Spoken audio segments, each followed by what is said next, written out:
And there we are. Hello, everybody. Hello, everybody. Glad you could make it today. We'll see who all comes in today. I see Canyons with us already. He got a new thumbnail. I see that. Or whatever you call that. Yeah, I guess it's a thumbnail. Yeah. Icon. I don't know. Hey, Richard. Richard's there. And we got Johnny Future. Yep. And we got some others. Hello to everybody else. Robert online is here. Joining us today. Glad you all were able to join us. The weather is still cold. Yeah. At least it's not a snowy weekend. The last 2 weekends were kind of snowy. Mm-hmm. It did have some snow flurries on Thursday. I think so. Yeah, on Thursday. Yeah, I didn't see it out here, but it was so cold Thursday. And then it tried to rain, but we had some snow flurries. And then because Wednesday it rained all day and everything, but this weather is just ridiculous. I don't know. Yeah, well. Okay, he's telling us the name of the name of the thumbnail. Hey, Pastor Rick. Pastor Rick is joining us, and Renard is there. Austin. How was the retro toy swap? Yeah, it was all right. It could have been better. It was very cold and windy. Oh my God, yeah, the wind was so bad. It was knocking people's tents. If you saw over. When I was doing the live stream, at one point I caught the guy's awning because it was lifted up off the ground, and I grabbed the bar, and you could see my hand on the bar of his awning, because it was going to fly off down the parking lot. Yeah, a lot of people's tents flew away and their figures blew off of the table. Oh, yeah. And everything. And Richard says it's going to get down to -20 in Yonkers. We got Alpha Trion. Yeah. And yeah, Robert, it's in might be in the 30s now. I think on that one day you were talking about, it was like 18. Frankenfrog is here, and then, which is unusual for Georgia. Raccoon is joining us. But yeah, I did the live stream earlier today. I feel bad about that live stream, actually, because for whatever reason, YouTube would not let me adjust the aspect ratio, and it locked me into vertical ratio instead of horizontal, because I always try to do horizontal because it just presents better. Yeah. And I feel bad about that because it would not let me turn it. And Thank you, Pastor Rick. Thank you, Pastor Rick, making a donation for the felines. And they're doing fine because, they've got the outdoor shelter that they share. So, and it's warmer in there than it is outside. But that was the whole thing. I was locked in up and down like a TikTok looking ratio. And I don't like that. I want, and it's, we're not like, I don't have like 500,000 subscribers. I don't have all this fancy studio equipment or whatever, but I try to provide the best presentation that I can. And so it just frustrated me that I couldn't do it in the standard aspect ratio that I normally would do it in. And it's like, oh, for God's sakes, T. Stewart is sitting at 80 degrees with a short and tank top on. Yeah, a lot of the vendors, now that was surprising. Because normally when you see the vendors with the tents, they'll have sandbags or weights tied to the tent. Yeah, even gallons of water, anything. Yeah. To try to hold those and down. You'll see them with that. But today, I don't know why, but the majority of them had nothing on their tents. And it flew away. But any other time, nice, bright, sunny day, no wind in sight, you will see 50-pound weights on all 4 sides, sandbags. I'm not joking. Yeah. They have big old weights holding the tent down, sandbags, like he said, jugs of water. I've seen people with 5-gallon buckets just tied to the stake so it won't blow away. Had nothing today. Degs wants to know if we like Lego. Yeah, I like Lego. More so classic than modern. Hey, Deke, how are you? From Smyrna. So, I mean, the show was okay. It wasn't the best today. But again, the colder weather drives a lot away. And I explained this when I was doing the video also, that you're seeing a lot fewer vendors than normal because people schedule But then if they don't like the weather when they walk outside in the morning, a lot of them won't come. Yeah. And so they leave the show hanging, quite frankly. Yeah, And it wasn't a lot of yeah. vendors and it wasn't a lot of people out there, but you know, the cold weather. And Georgia does get kind of cold in February. And it starts out really cold in the morning, and then by 1, 2 o'clock, it'll warm up. But Yeah. you got to brave the cold those first couple of hours. And people don't want to be bothered with that. No, so if it's raining or if it's cold, they might cop out. Yeah. Because in the summer months, there are times where there's damn near 80 vendors out there. Yeah. That's happened a couple of times where it's like the parking lots are loaded, and it's like, wow, okay. Last week, Johnny went to Dallas. Oh, that's right. And he visited the book depository in the grassy knoll. And he called and did a video chat and walked, just showed us. And I was like ultra excited because that's one of my things. I want to go. I never been to Dallas, but if I go to Dallas, I'm going to the book depository and to the grassy knoll and walk the path. And I think they got like he showed like a little museum and all kind of setup going on. Like that out there. Yeah, David chomping at the bit to show his. No, I'm not. Hey, Saturday morning. How are you? And Dr. Cohen. Okay. Dr. Cohen is joining us, and she did pick up. She doesn't have them down here, but she did grab some 45 records. I figured she would. I don't know what she got though. It's all Elvis. Oh, but all Elvis 45s. Okay. Yeah, because I got a bunch. If you've been watching for a while, I'm a big Elvis fan. Yes. So I'm trying to collect all his 12-inch, which I do have a lot. And I do have quite a few 45s. So today a guy overheard me talking. And he was like, hey, you like Elvis? I got some 45s. So I bought them all. He sold it to me for almost nothing. And when I went through, I thought about it after I left. I was like, man, what if I already got these? Out of all of the ones I got, I only had 2. Okay. So that was really good. So I got a lot of new ones that I didn't have. And so that made me feel good. But I have put all my 45s in Discog. And if you don't know, Discog is a database for your vinyl. Well, it's an online database. Online database. It's free. You can put up as much as you want to, and it's all of your music. It's records, it's cassette tapes, it's 8 tracks, it's CDs, all of that. You can put it in there. They show you like the picture, the year it comes out. They show you who the manufacturer was, or not the manufacturer, but like who owns it, like Arista Records or Motown or things like that. The pressing, they give you all of the big information. So I use that, and if I'm buying records, I'll look through that to see if I already have it. And I didn't look when I got the Elvis stuff. I just got it. Unlike a lot of other platforms, Discogs is actually free. Yeah, it's they don't free. Charge you. And it's not like some of those free services where it's free until you get 5,000 items in there. Like those comic book ones, I know they stop you. The comic book ones stop you at like 100. It's ridiculous. Something like that. Yeah. That's not even a run for a lot of people. Yeah, but Discog is not like that. And probably a reason why you can buy and sell on Discog. Yeah.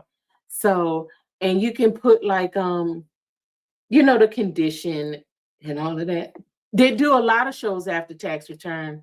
Degs, you'll notice also that right when taxes are coming around is when Walmart will be loaded with televisions. They'll be up to the gills in televisions when it's just like when the COVID checks were coming around. Suddenly they had hundreds and hundreds of TVs. Their aisles were jammed with televisions, which was funny because apparently no shipping was going on. But whatever. Oh wow! Robert was born at the same hospital an hour later after Kennedy died. Interesting. Wow. Don't know when he died. Ever paid attention. Okay, you don't know exactly Yeah. what. Okay. And then Hey, Nerdvana, how are Nirvana's you? joining us today. And I did end up picking up something. I was thinking about getting that Tim Mead dinosaur fountain playset, Mhm. although it turns out it was missing pieces. Mm. It turns out it was missing pieces, and it's not something I can't find. I wouldn't find again, because loose complete or loose and open boxed Tim Mead playsets aren't that hard. The Marks ones are tough, but the Tim E ones aren't that bad. So I was like, take it or leave it kind of attitude. So I just let it go. This I did pick up though, and this is the Weird Wheels stickers wax packs from Tops. This is 1980 Tops, and it's a full box. It's a full box. I don't know if there's the discog for movies and DVDs. I don't know. See. And the corners are intact. Look at the advertisement for Ring Pops on there. It's the most exciting new lollipop idea for fun since the invention of candy. Order a box today. Yeah, okay. Nasty Ring Pops. And you see there's all of the wax packs in there. Mm-hmm. And I asked the guy, do you think the gum is still any good? See, these are sealed. Still think the gum is any good? And he was like, oh God, don't do it. I tried that once, and it just dissolves in your mouth, and then you have a foul taste for like hours.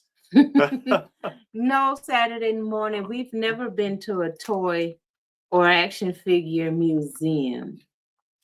We were at the Lunchbox Museum. Yeah, that's right. We were at the Lunchbox Museum.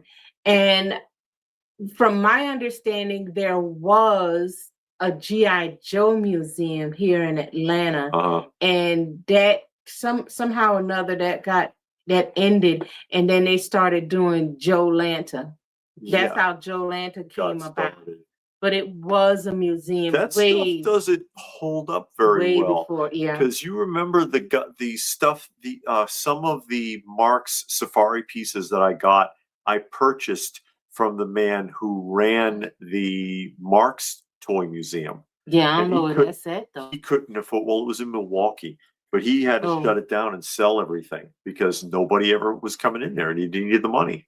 Yeah, I mean, those are kind of things that people come to once, and it's for the people that like that stuff. Like the Lunchbox Museum, we went there once, and we like lunch boxes, but how many people really want to go to a toy box museum? And then, but the only good thing about the toy box museum, it was be in the back of an antique mall. Yeah. So and we were the only ones in there. Yeah, nobody else was like, hey, can we go in there and film? He was like, sure, whatever. Nobody came around. Yeah.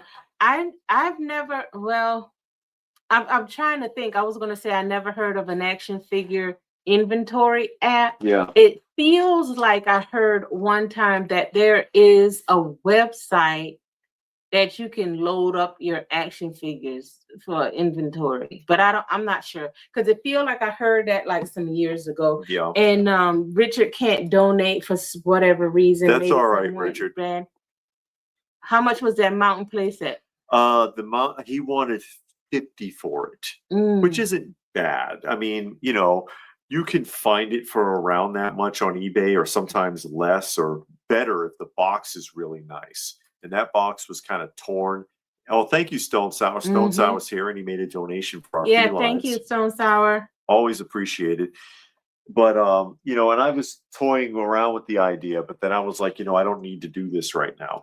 This I jumped on because stuff like this you don't see. And I used to have a big collection of these. It was part of the collection that was stolen from me. Not this one specifically, but I had like a whole series of wax packs boxes like this with sealed card packs inside. I had Kiss, Space 1999, Elvis, what was it? Pac-Man, Star Wars. I had the yellow and the blue ones from Star Wars, or was it Empire? No, it was Empire, excuse me. Yellow and blue from Empire Strikes Back, Raiders of the Lost Ark, E.T., stuff like that. I was collecting those for a while because once upon a time, like in the early 90s, you could pick them up for like 10, 15 bucks. They weren't selling. Nowadays, this stuff is expensive, real expensive. But I had a collection of wax pack boxes with sealed cards once upon a time, and I lost them all. And I was like, you know what? I'm going to go ahead and grab it. It still has the little price thing still on there too. And a lot of times you see them with a black marker X like across it.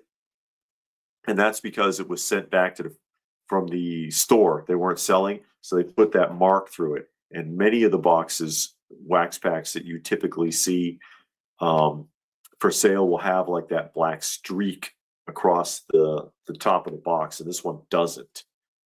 But I had tons of that kind of stuff. And again, you know, part of the collection that was stolen. It is what it is. There is a Cabbage Patch Museum in Georgia. Is the Cabbage Patch Hospital. That's right, the hospital. Where the babies are born, and you can go and tour the hospital and see the nursery and all of that stuff right there. Des says that there's a toy museum in Brussels that they got all Smurf, Tintin, and classic Belgian cartoons. And I'm a fan of both of those too, the classic Peo Smurfs and Tintin, because I read those books when I was a kid. And Richard says that CLZ, I guess, houses movies. Okay. I know CLZ does comics. Yeah, I know they do comics. And there's John McJunkin. Went to a swap meet, found a case of TV guides. 70, 73, 74, 76. That's okay, good. Wow. Near mint condition. That's nice. Those are getting harder to turn up now. And they made millions of them, but they're hard to find now. They're getting hard to find now. Oh, and by the way, and I'll mention it again later, I put up a video today on the channel also, aside from the live stream from the show. I put up a block of some obscure Easter specials, stuff you don't normally see, with commercials added, original commercials put back in. I remember the Pez Museum. I've never been there, but yeah, I remember the Pez Museum. Okay. Dr. Cohen pulled the trigger on Wave 1 and 2 Super 7 on sale, $15 each. Hope I'm not disappointed with build quality. Well, which one did you get? For $15, that's not bad. Which line did you get? We were talking to somebody today at the show. Oh, yeah. And he was saying that he went to the Super 7 store in San Francisco. Everything was half off because the store is about to shut down. Yeah, they're closing it down. Yeah, so everything was half off. There's a Dukes of Hazzard. I've heard that there was a Dukes of Hazzard museum here in Georgia. We tried to find it, and I could not find it.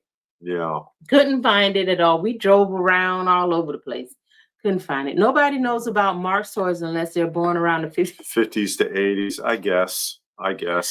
But I mean, museum quality pieces, they were in fantastic shape. The condition of them was in fantastic shape, and he sent me the catalog from his museum as well, which was nice because, you know. So David went to a Comic Con in his area, and surprisingly, the amount of vintage toys they had: Black Star Mask, Visionary, and Humanoids, Remco Sectars. Wow. Okay. No, Robert, I didn't see any strawberry shortcake.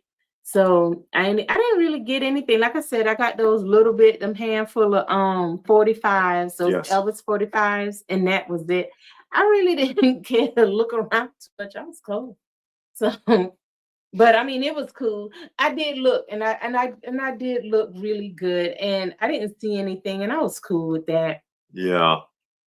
Johnny says if I could have gotten there when the museum was open, I'd have gotten you a few things. Hey, so it's nice of you. I really like. Yeah, I love. Well, it's some conspiracies I like, and the JFK one.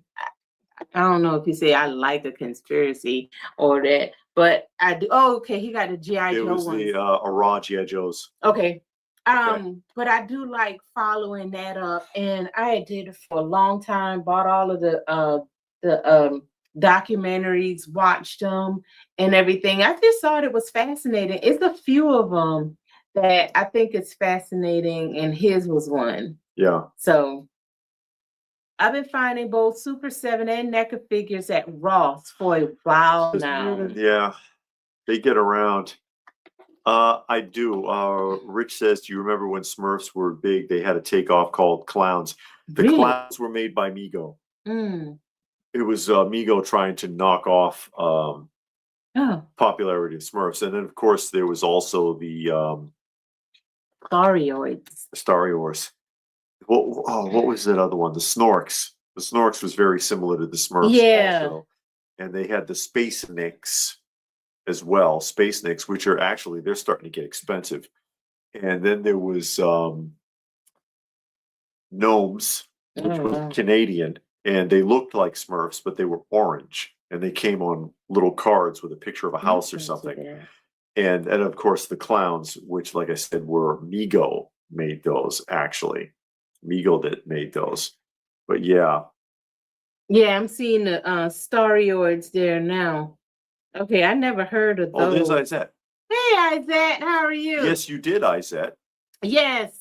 I sent you a message because when we were talking, I totally forgot to thank you. And everybody, if you know the power of prayer, be praying for Isette. She's having some health issues. If you don't know how to pray, just say, man, I hope that lady LPH I was talking about be fine. But she's having some issues, so we want to believe with her that she's going to be all right. Mm-hmm. But Isette is pretty cool. We talk all the time. And she gave me a book today, Call It a While. I've heard of Call It a While, but I've never read it. So now I got it, and I can read it. Okay. Oh, no. No, Saturday morning. Don't say that. No, nothing needs to come back. Nothing needs to come back. Leave it where it is in history. There's Blue Splash. So many G.I. Joe comics at the show. Never seen so much of G.I. Joe comics in my life. Wow. Oh, wow. And there's a comic show coming up next week, a comic show and a record show. Mm-hmm. Degs wants to know my favorite thing to collect as a kid. It was G.I. Joe. And I used to have to buy them myself with my own money. Nobody gave me anything. I had to do it on my own. Yeah, I saw it. I was looking it up because I never heard of Starioid. So I saw one of the figures on eBay just now, just to get an idea of what it looks like and see if it's a cartoon. Hey, there go Mark. Mark has a YouTube channel. Evening, guys. Awesome to catch a good toy show earlier today. It was all right. It could have been better. It's actually because normally the retro is a lot better. Normally it's the retro, and it's old school Tommy. Oh, Tommy. Okay. Talking about short-lived spin-off of Zoids. Okay. Oh, okay. I've heard of Zoids. What was I saying?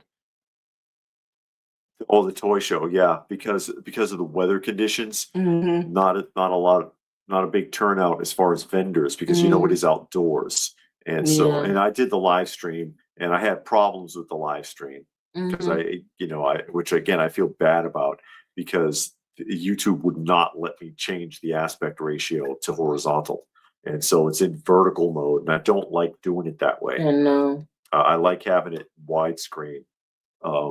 But what are you going to do? And Saturday morning says that the Popples are back with new toys. Oh boy! I have the Popples lunchbox. I saw a Silverhawk lunchbox, and we actually saw Tallyhawk. That's right. Yeah, you can see it was a loose Tallyhawk, and I would have got it, but I don't think it was complete. Yeah, it looked like it was some stuff missing, but I didn't think that thing was that big. It's bigger than what I thought because I did look it up on eBay just to, out of curiosity. It's expensive. I ain't messing with that. Maybe he gets big. I mean, who knows? You know what? Now that Super 7 has everything ultra cheap, I might can get the Silverhawks, and they might have a Tallyhawk. That's possible. That's possible. So there we go. Santa didn't bring you a Cobra Commander? Just saying, no, Santa didn't come to my house when I was a kid. that was out of the question. Oh no, a new Snorks reboot is currently in development by Reimagination Labs, aiming to Reanimation. Reanimation Labs, aiming to bring the 80s Hanna-Barbera underwater series back to the modernized, respectful approach. That's what's with a modernized, respectful approach. And that's what's going to be wrong with it. I hope that doesn't mean bright, loud, and fruity. Yeah, Yeah, that's exactly what it means. yeah. You don't need to modernize. I never nothing. saw Snorks. I've seen the pictures of it. Yeah. It is a bright cartoon and colorful, and that's fine. But is it going to be loud and the animation is going to be all doofy and bubbly with the big gigantic teeth and They'll eyes? make it look like that Thundercats reboot, right? Or that new Batman. Oh, that God. Batman family where everybody's all big and chunky. Oh no, Mighty Mouse is back with a new comic. Oh boy. And the old shorts are getting now remastered. I would like to fine. see the original shorts again. I used to watch those when I was a kid and they just disappeared. And the reason that they didn't bring them back, two reasons. One, because most of the cats that he beat up were Nazis. And two, they're not gonna show those. Yeah, and two, it's probably one of the most violent movie cinema shorts from the 40s. It is hyper violent in comparison to any other cartoons from that time period. All he did was just beat cats to death. It was insane. But, yeah, it's probably be CGI. Yeah, probably be CGI garbage. Because they don't have people that draw comics anymore.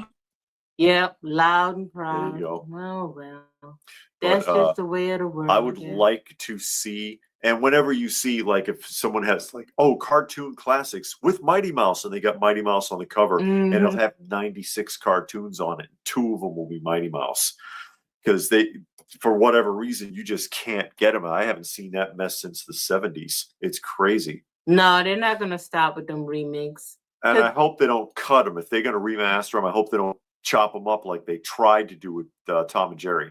You know that story where they doctored the original Tom and Jerry shorts and got called out on it when they released the DVD series and had to re-release those DVDs through the mail to people who complained about specific shorts, that voices were altered or other things were altered.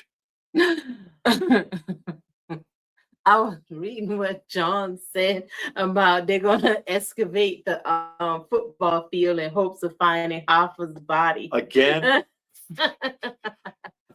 MeTV is going to air the classic. How is that MeTV doing with those cartoons? You remember they made a big deal a few months back. I think it was MeTV. I heard about it briefly. Yeah, and they were and everybody was all excited because they were going to start showing the old cartoons, but we don't have MeTV. Yeah. So we never saw it. And then after it aired, I never saw a video of anybody saying, how it was going. Now, leading up, we saw like a ton of videos. Everybody was all excited. They couldn't wait and all of this and that there. But then nobody just said, kind of faded away. Yeah, going to be in and out for a bit. Okay, going to a few stores. That's cool. And again, thank you, Stone Sour. Sorry. Made a donation to our feline fund always appreciative for our shelter cats that we take care of. And about that football field with Hoffa, they already radar scanned that whole field some years ago because people kept insisting he was buried there. They radared that entire field. Yeah, I remember Underdog too. And they used to play Underdog along with what was the name of of that superhero team? We saw the Underdog lunchbox today. Yeah. A new Fred and Barney show out on Blu-ray and DVD, and uncut Huckhound show coming. Okay. Uncut Tom and Jerry with all the shorts out on Blu-ray. And they I think the primary thing that they were changing with the Tom and Jerry was the voice of the homeowner. because the black woman who owned the house that was always chasing Tom out. I got Creep magazine. I think I got one. Sorry.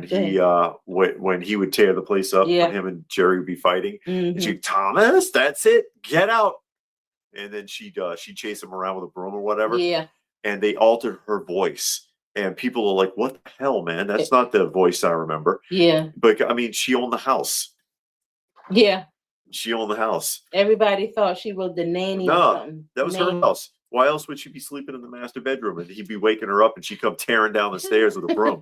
I mean, seriously. And you only see her from like the knees down anyways. I think I got one Creep magazine. Yeah, Creep magazine. I remember Creep. Watch out for the cables because the tower is being real sensitive. She's over here. Yes, ladies and gentlemen, the comic book setup there. You can see we've been working on it. There's the spinner rack and there's the new shelving. And we started putting some posters up. Got a handful of posters up there to fill in that wall space. I guess not. You can't find it? No, I can't find it. It's around. Yeah, I'll show it the next time. I'll look for it. And show it the next time. In our a little pan of our media room here, just really quickly. And of course, and I got to do a tour of I'd like to do a tour of the media room at some point. And then I'd like to do a tour of Toy Room 1. And now Toy Rooms 2 and 3 should be getting under construction here shortly. I've got the rooms emptied out now, and which was a task by itself. But then I can start, we'll get going, putting in the studs, the framework, and then run the electric, and then, sheetrock, flooring, and so on. And then we can start filling those rooms up and setting them up. And then I'll have to do a whole new set of tours. Me TV is a second channel. Okay, it's antenna. Okay. Now I know the one that came out a few months ago, I think you had to buy it. I think it was like a streaming service, and they were going to play like all of this 24-hour classic TV and then classic cartoons, and they had a lineup of stuff, like putting it on specific days, specific times, like how it used to be. And I think I was told or heard during one of those videos that they were going to try and line it up like on the days it came on. Like if it was a Saturday morning cartoon, they were going to put it on Saturday morning, something like that. Heckle and Jekyll, I miss those crows. Yeah, they won't show those anymore either, or Baby Huey.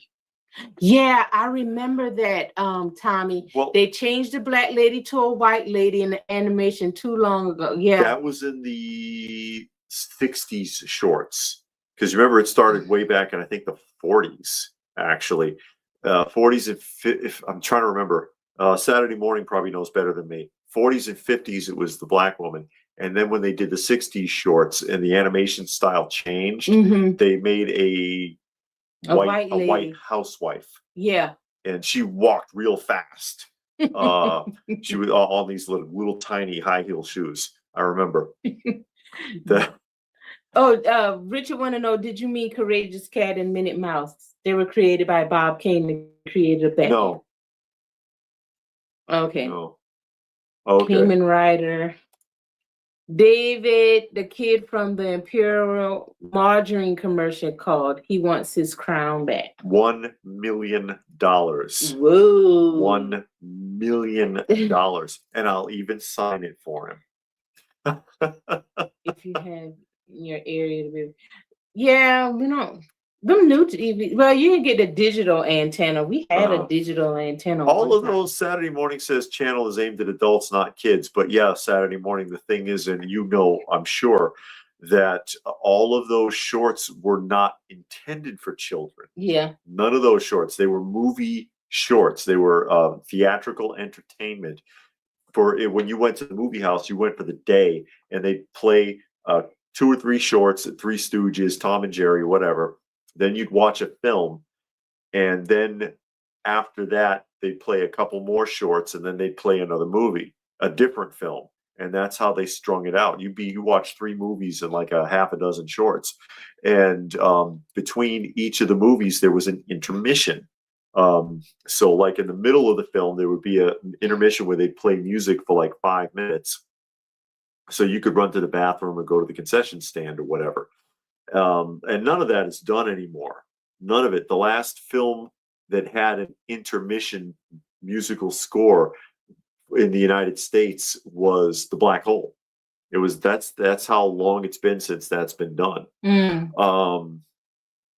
But those shorts, that was for adult entertainment. And if it was any innuendos, like Bugs Bunny and drag, it would have gone over a kid's head anyway. But they just modified all of that for television because they said, hey, we have a ready-made TV Saturday morning show here. We don't have to draw or do anything. We can just throw them out there. And they did it with the Flintstones too, but they took all the smoking out because they used to smoke Winston cigarettes and advertise Winston cigarettes and one-a-day vitamins on the original show. But they clipped those and then just turned it into a child's program. With all the He-Man hype, Dr. Cohen went back and watched the Dolph Lundgren Masters of the Universe. Great cast: Courtney Cox, Bill Barty. Dolph lines were minimal. Frank, somebody. Skeletor was great acting. Yeah, Skeletor did good. Billy Barty was in everything. It involved a dwarf. Billy Barty must have been in 500 movies. He was in a lot of the stuff from Sid and Marty Krofft too. Billy Barty. It's interesting how the 40s and 50s cartoons were spoofs of movies. Said Tommy. Yeah, of course you wouldn't have understood it as a kid if they were sitting there making fun of making fun of actors from Gone with the Wind. You don't know who the hell they were. Yeah, family friendly TV. You usually get family friendly shows and movies. So it's like I guess like Dove TV a little bit. Okay. So you don't get all of that raunchy, nasty stuff like you get sometimes. Yeah, Saturday Morning said, Three Stooges and Little Rascals or Our Gang. Hey, Legends is joining us. And then Dorian. Top Cat. I remember watching Top Cat, but I don't remember the show very well. Oh, okay. I haven't seen it since I was a little kid, but I remember watching Top Cat. We were just finished, we're almost finished watching the original 1966 Space Ghost.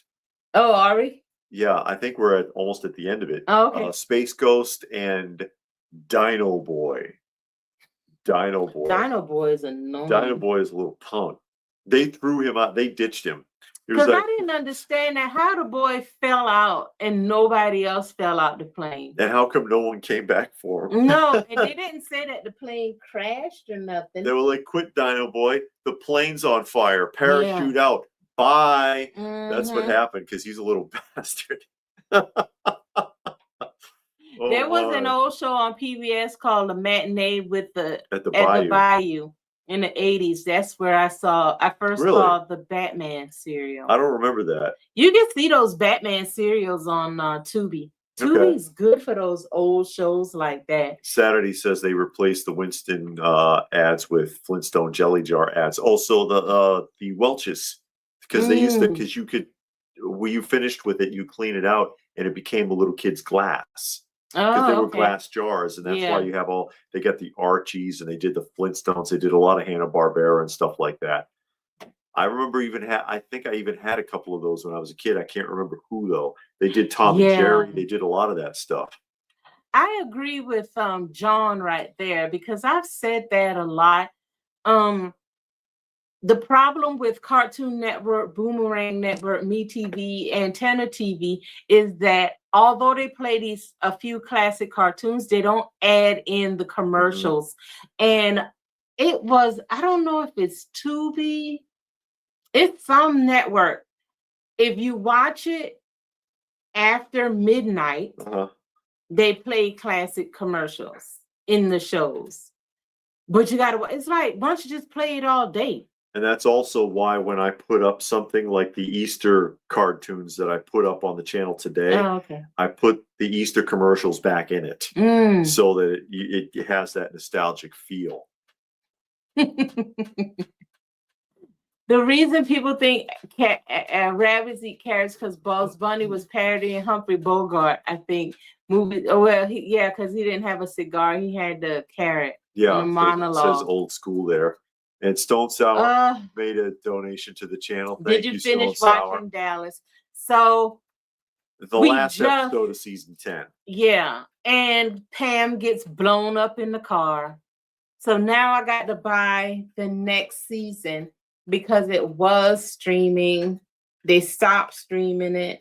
So we got the next season, which was season 10 on DVD, trying to hold out to see if it will come back to streaming.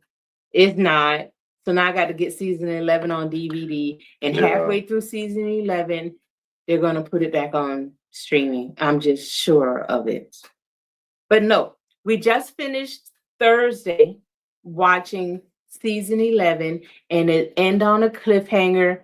Pam got blown up in the car because she's stupid and she's Pam. So Pam is useless. I'm with JR on that. Oh yeah, the Flash Gordon serials are good. That's on Tubi too. So like I said, if you like those old time serials, because they show the Shadow, Batman, Superman serial. They have Flash Gordon. They got all kinds. You can buy most of them pretty cheap. I got a bunch. Yeah. I got the Captain Marvel and the I've got both of the 40s Batmans, and I've got the original Flash Gordons and stuff like that. Dr. Cohen wants to know if they made Gigantor action figures in the United States vintage. I don't think so. I think you'd have to go to Japan, like Bullmark or somebody from Japan, and that'll be real expensive. Yeah, there's a lot of channel. I think one channel is called Retro Cartoons or something. They got 5 and 6 hour long blocks of just strung together cartoons. They don't put the commercials in there because YouTube get real weird with commercials, but you'll see the cartoons at least. You know, and so then, you got that. Yeah. Oh, you mean ads? Yeah. If they don't, or they'll do things like when I had even Alpha. Oh, your video will be blocked in the following countries, and it's like 174 of them. I mean, it's like the list is crazy. YouTube really kicks the shit out of you. Yeah, they do. And they do it. They're a monopoly, and they know it. And they know you can't really go anywhere else. And yeah, I remember her. That's the little short girl, the niece. The one you didn't like, the little tiny niece from Dallas, the one that used to mess around with Ray. And then she got married and all kind of stuff. I didn't like her either. I can't think of her name right now. Yeah. The Shadow was good. Radio. The radio show, The Shadow, Robert? Yeah. Did we? We listened to it a little bit. Like 1 or 2 episodes, but not, because you're still listening to the CBS radio one. Yeah, I'm listening to CBS radio mystery drama. So we'll listen to an episode of that a day as we get ready in the morning to go to work. John would like to see a dedicated channel where they play it as it was on television back in the day. And that's what I can't think of the name of the network. I want to say it's MeTV. Whoever came up with that network a few months ago or a year ago, they made it sound like they were going to play it in its original form with ads and all. Because those ads, they'll work. I mean, half of the stuff is still sold. Some of the stuff is not sold. But the majority of it, the bread, the Anderson, all of that stuff is still sold. You probably will get better sales because the commercials is better and you knew what they were selling. Nowadays, you don't know what they're selling. It just kind of comes on. They don't tell you nothing. Did you know that they made Black Hawk cereal? Yes, that's on Tubi with the guy that was Superman in the all-time cereal, Kirk Allen.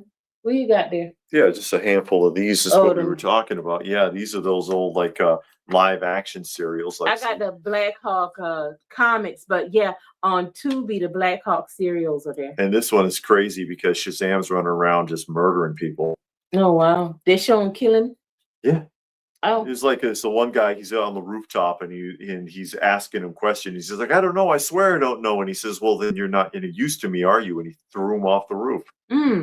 He's ruthless.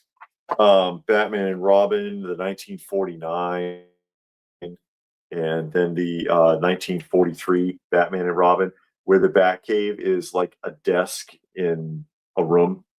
it's pretty pathetic. okay. The Flash Gordon trilogy, but most of these are still pretty cheap. Eric is hunting down the new McDonald's changeables. Those are the ones that I thought was really interesting. None of the other stuff that they've come out for the new so-called adult Happy Meals I thought was interesting, but those I did think it was interesting. he hasn't eaten McDonald's food in years, and the store won't sell just the toys and he's sick of the food. Some of the places I've heard, people have been talking about it on Facebook. In some places you can. And there are people that said, yeah, I was able to buy one of each and got the whole line like that. I guess it depends on where you are. Yeah, it must depend on the management. Yeah. There's the Little Rascals, not to be confused with Our Gang. There's 2 box sets, okay? Because Little Rascals, this goes from the silent era up to a certain point. It says complete collection from this studio. Okay. Because they moved to another studio. And the 2 studios, this is 1929 to 1938. From 1939 on, it was a different studio. And those studios will not cooperate to make a collaborated box set. So there's 2 box sets. And this is the earlier stuff. You'll find the same problem with the Marx Brothers. Marx Brothers complete collection. Not really. There's 2. There's 2 Marx Brothers complete collections for the very same reason, because who is it? MGM and Warner Brothers or whoever will not work together. And so they made their own box sets of those films. Yeah, McDonald's, I don't know if that stuff, any fast food really. Oh, no, it's awful. Classified as real food anymore. I don't even go to Subway anymore after they can't find out what that tuna fish is. There was a lawsuit, and they never came out with the truth. I don't know what happened with that, because the 38 different laboratories tested the tuna and could not determine what it was. They said they can't even tell if it's fish. and Subway was in a big lawsuit. I don't know what happened from it. Yeah, after they came out with we don't even know if this is a food item. You never heard from it again. And I used to go there. The only thing I would eat is the tuna. So I'm like, well, I'm not going to eat this mess. Yeah. So now I go to Publix or Firehouse. Now I love Firehouse, but Publix is the best because you can't even close the sandwich when they get done with it. This one's been done by Riff Tracks. Who? Undersea Kingdom. Yeah. Oh. And then the Superman cereals. Look at that guy on the back. Flip it around so they can see him on the back. How he flying and stuff. His fist.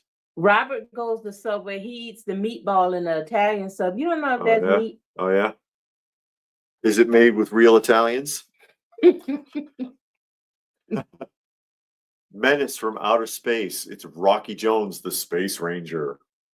Dick Tracy had a movie, Dick Tracy Meets Gruesome Boris Karloff, in it. Really? We saw some of the Dick Tracy. No, we saw the cartoon. We didn't see the serials. We saw the cartoon. The 70s cartoon is pretty bad. It's very childish. It's very childish. I couldn't watch it. Another Radar Men on the Moon. I got a couple more of those. I think Riff Tracks did that one, Radar Men. Yeah, they've done Radar Men. There's 3, because I had King of the Radar Men also. I think the original Alfalfa was a nightmare on set, peeing on the stage. Oh, God. Phantom Empire with Gene Autry. Gene Autry was in a lot of stuff. Disgusting kids. Snuffy Smith had 2 live-action movies also. And The Phantom. The Ghost Who Walks. The Phantom. I never saw The Phantom. I got a bunch of the comics, but I never saw the shorts. Renard wants to know if Green Archer was a knockoff of Green Arrow. I would think that Green Archer was first. I never heard of Actually. Green Archer. Yeah. I think it's an adaptation. The Filmation Dick Tracy was closer to the comics. We saw the Filmation one, didn't we? From like the I don't think that was Filmation. Oh, okay. Okay. And then there's this one, the Three Stooges Ultimate Collection. And if you're gonna get Three Stooges, get this one because it has all of the it has the movie shorts with Shemp independent. Because Shemp before Shemp was working with them, he was doing other comedy shorts on his own.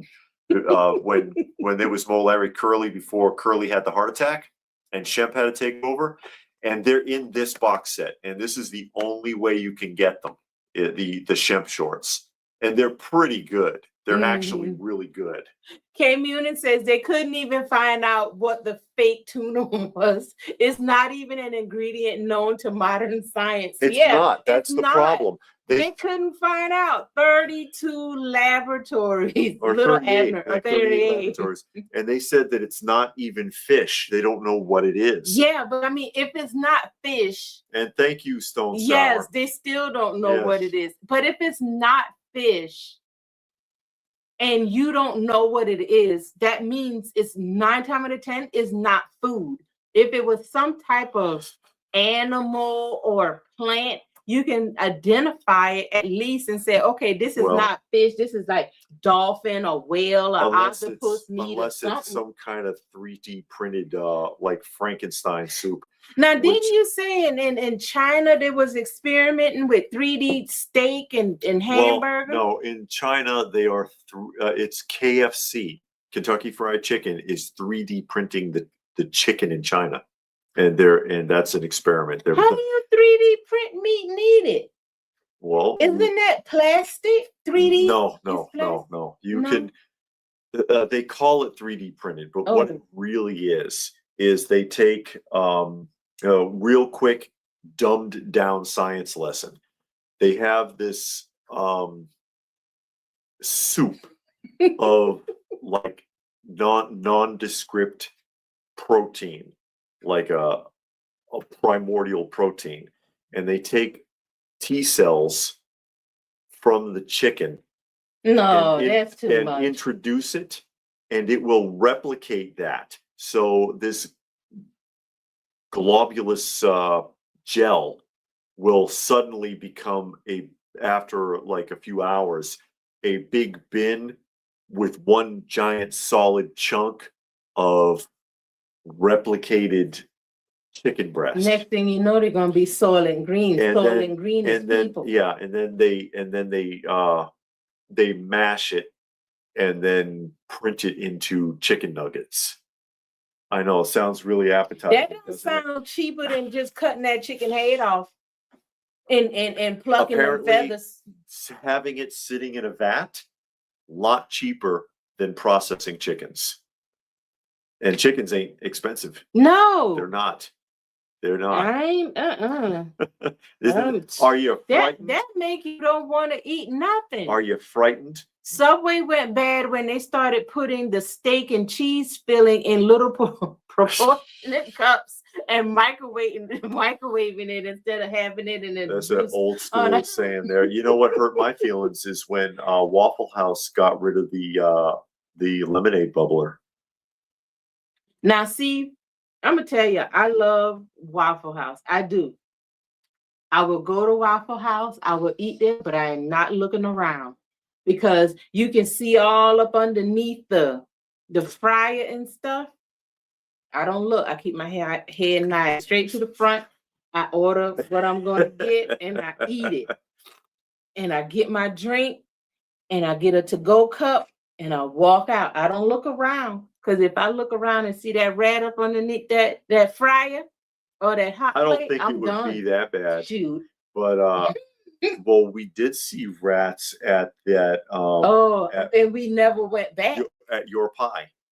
No, it was Blaze. Blaze? Blaze. Okay, it's the same. It was they outside. They do the same thing. Yeah, They it go, was outside. Yeah, there was a trail of them, and they were running around looking for scraps around the outside We of the never building. went back because if you She outside, couldn't take it. no, I was ready to leave because okay, so you went in the restaurant and then they got an outside sitting area, so it was like right outside, and we sitting at the window next to the outside sitting area. He looks outside.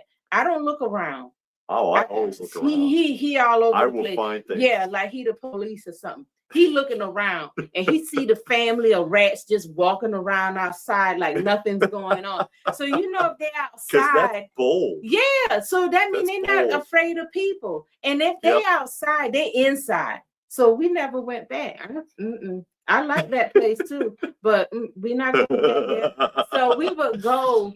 When we went to the comic book show, because the comic book show, it was like right down the street. You know, like, okay, we're gonna treat ourselves. We're gonna go to the pizza place. Going back to no pizza place. I'm depressed to watch classic cartoons and TV shows interrupted by ads for incontinence, adult diapers and insurance. Play some Mattel has. Yeah, John. And again, that's why when I put up any of those shows, I put the original commercials back in just to give it that nostalgic vibe. That's what I want to see. I want to see that nostalgic vibe. I know YouTube's going to put an ad in there. Yeah. But you will, like when you watch the Easter one, I think the first commercial that comes up is Paws. Yeah. Paws eggs. Yeah. And I'm sure somebody is sitting there watching the block. And then it jumps to a 70s Easter commercial, and they're like, "Holy crap!" You know what I mean? That's got to really punch them, and it must be exciting because that's why I like doing it. It's a lot of work, but dropping them in the right blocks. Stone Sour says the main ingredient in Subway tuna sandwich is microplastic. It is. It keeps it chewy. Yeah, and then it get all in your insides, and then they do an autopsy when you die, and your stomach full of plastic, and then you have them worms coming out. You know they had those worms. They did those autopsies on those people, and they were full of worms. No, it was in their veins. Well, it was somewhere, right. And then you sitting down. You know how you watch on TV? And then a little worm and you can see him moving around on your head and stuff like that. That's what happened. You know what that makes me think of? The movie The Stuff. Did you see The Stuff? I saw The Stuff. Who saw the movie The Stuff? You remember? It's like 1989. Really cheesy horror. And the guy, there's white stuff bubbling up out of the ground in like his backyard. And he's like, "The hell is this?" And he tastes it. And he's like, "Wow, that's pretty sweet." Yeah. Okay. And then he contacts some factory and they start bottling it, but it turned out to be alive. It was a living organism and it was taking over people's bodies. Axel Foley's there. Well, at least Star Trek would make real food with their magic tech gizmo on board the USS. The replicator, you hope. You hope it was. I mean, even the people in space got those little tube food. You know, like mashed up baby food in tubes or something like that. And then we down here eating God knows what. That's what Impossible Burger is. If you go to Impossible Burger's website, because Burger King, a lot of places, restaurants are partnered with Impossible Burger now, right? And if you go to their website, they brag about the fact that is made with that is made in a laboratory in a protein vat like that. That's why they said so realistic it actually bleeds. That's because they're replicating fake animal blood. What are they replicating it with? Jelly? No, Trinessa, it's that protein, that rudimentary protein mix. Fake protein. Yeah. But I'm like, if you're a vegetarian, then you're getting away from that. You don't want it to actually taste like real meat, right? I mean, isn't that I'm confused. I don't know because I'm not. I'm confused by that, but I mean, basically, what you're telling me is instead of having a plant-based patty like some of the other companies, like Morningstar or whatever, then you are making a GMO nightmare burger with artificial blood in it to make it look and feel like a real burger. I'm like, why would you want to eat that?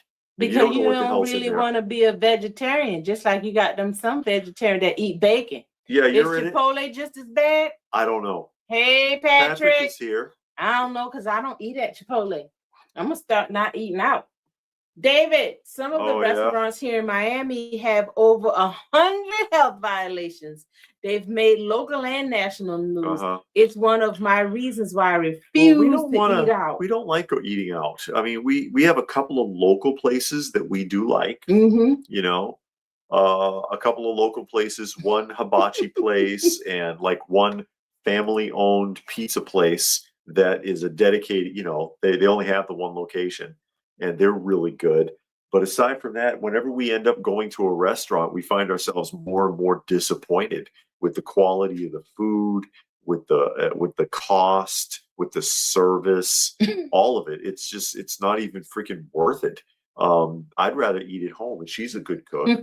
She likes to cook, and I'd rather eat her. We went to we had to go out of town, and we ended up going to a Cracker Barrel, and I couldn't find anything on the menu that looked the least bit appetizing, and I ended up ordering breakfast food, and they couldn't even get that right. The scrambled eggs was so runny it would fall. It was falling right through the fork, and then the pancakes were like chewy. I had to tear them. I had to tear the damn pancakes. I'm like, the hell is this? Are you shitting me? And then soggy hash browns. And I'm like, what are we paying for? I'd rather, she does better breakfast than this. And I'm not saying that to like, oh, well, she does better breakfast. No, she actually does a really good job on breakfast. I like her breakfast. I don't want to eat in the restaurants. And she made a point where she says, you know what it is? When you eat real food, you go to a restaurant and you just realize something's wrong. Yeah. Is what it is. And she's right. She's right. You make real food at home. It's a huge, big difference than going to a restaurant and then you eat at a restaurant. What the hell's wrong with this? But people are so used to eating like that, they don't know the difference. Do you have any plans on getting GoBots in 2026? I would love to, but I mean, that's I've got so many lines going already to jump off into another toy line. I mean, if I came across like last year at the Joe Lanta, where I got almost the entire run of what was that toy line? What was that toy line from Mego? That you got? Yeah, because I got Star Command and I got oh, I don't know the name though. Yeah, you got them all from Seth. Yeah, it was almost the whole run. I got like Dino Riders. Not Dino Riders. You keep saying that. It's not Dino Riders. Eagle Force. I got like 13 figures and there's 18 in the set. So, and then vehicles, but the vehicles are stupid expensive. But to be able to knock out almost the whole set at once for a really good price, because you gave me a great deal on it. That's, you know, if I ran across something like that with GoBots where I could get a ton of them and it was cheap, I would do it. But otherwise, I you know, just another rabbit hole. I mean, we do a lot of wheeling and dealing, and we find a lot of great deals, and I make trades sometimes and whatever. But we're not balling out of control where I've just got millions of dollars and I can just and I can just say, oh my man, let me just buy your table. I wish I could do that. I can't. Dr. Corn gave up all commercial food, cook his own meals, and lost 41 pounds. That's pretty good. On another note, how sad is it that they're using Ramones songs on really? Yeah. Saying you might feel young, but you're old, literally. Old school saying. I didn't hear that one. They're using the old Ramones songs. Yeah. Yeah. And sardine is arsenic. Oh, is man. It? Legends theme and stuff. Oh, wow. Wow, you're way behind. Yeah, let me try to catch up a little bit. Just cascade if you want. Okay. There. Thank you. Oh, wow.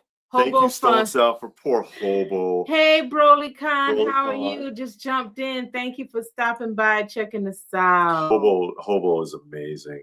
Hobo is amazing, especially when you see his before and after photos, which I always keep them on my phone to always remind myself, about Hobo and the transitions that he went through. Because the first image of Hobo, I'll put it up there.